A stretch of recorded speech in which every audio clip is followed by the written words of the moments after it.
Have you ever boasted about something you've done before, or told a lie to gain some sort of advantage? Whether you realize it or not, these are both examples of narratives that we tell, and as humans, narratives are undoubtedly a quintessential part of our lives. While some of these stories may be used positively, others may negatively affect the people around us, ultimately destroying human relationships. Both Shakespeare's Othello and Levinson's 1997 Wag the Dog portray various examples of narratives that are held in different ways to express a range of both beneficial and harmful stories. Having these texts held at the center of my speech, I will be providing insight into the different ways in which narratives can be told and their effects on the audience. Although Othello was seen as a noble leader and respected by his peers, he was unable to escape his identity of being a Moor, allowing jealousy to corrupt him and ultimately leading to his hamartia, trusting Iago too much. During the Elizabethan era, Moors were viewed as gullible and credulous people, often believing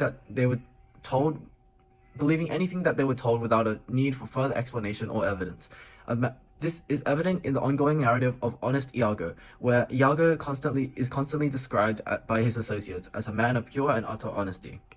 In particular, when Othello says Iago is a person of exceeding honesty, it is an excellent example of dramatic irony, as the audience is aware of the lies he has been telling to Othello, but the tragic Moor of Venice was just too trusting of his close friend. Jealousy is another main factor in Othello's downfall, with Iago explicitly describing Othello's jealousy as a green-eyed monster. Using this metaphor, the color symbolism of green represents Othello's envy. It exemplifies how susceptible he is to his own emotions. Being unable to break away from his identity as a Moor significantly impacted his decisions he and the other characters made. He was commonly referred to as the Moor and Black Othello, rather than being seen for his leadership skills, and this has a lasting effect on Othello, foreshadowing the outcome of the play where he allows his emotions to dictate his actions. Iago was able to utilize the fact that Othello was unable to derive away from his roots and manipulate him to believe his falsely concocted lies. Iago's false narrative is demonstrated to have broken Othello's dignity and caused him to suffer unbearable consequences himself.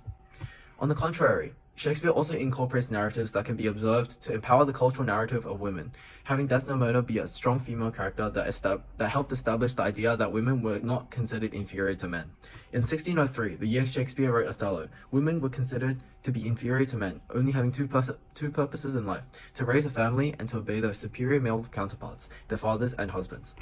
In Othello, Desdemona can be seen standing up to her father to preserve the love she shared with her husband Othello, by outright stating, "My noble father, I am hitherto your daughter."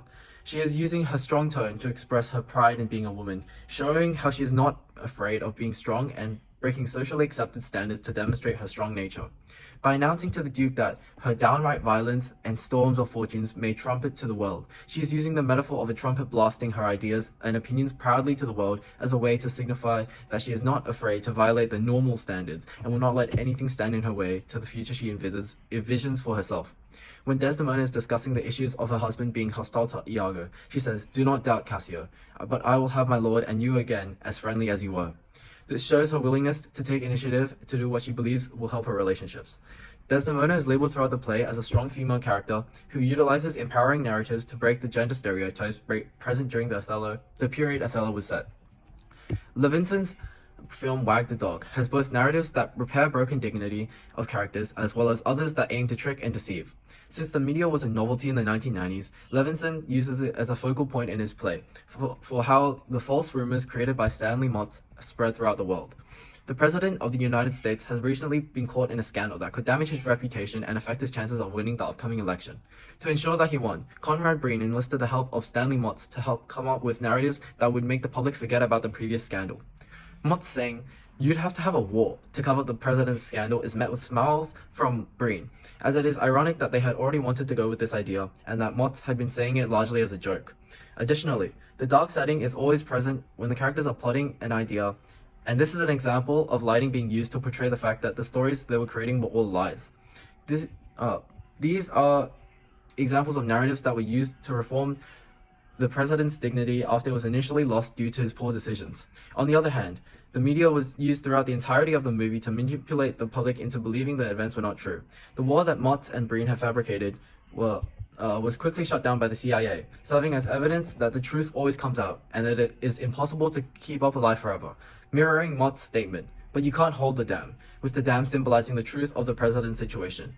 This shows how the media was used to malign the public's opinions, convincing them to believe in situations that never happened and to follow false narratives. As seen in these two texts, narratives can be used to manipulate, allow representation, and aid people's lives all at the same time. In Othello, positive narratives were used to show Desdemona's pride, whereas the negative narratives were the cause of the play's tragic end. In Wag the Dog, narratives were used to fabricate false narratives that were used to lure the public's attention away from the president's situation, ultimately helping him win the election. This demonstrates the importance of narratives and how they can alter the course of a person's life significantly. Depending on the intentions of the person telling the narrative, stories can be seen as both a device that allows us to help others and ourselves, as well as an instrument of evil used to create predicaments for yourself or for people everywhere. With that being said, how would you use narratives in your life?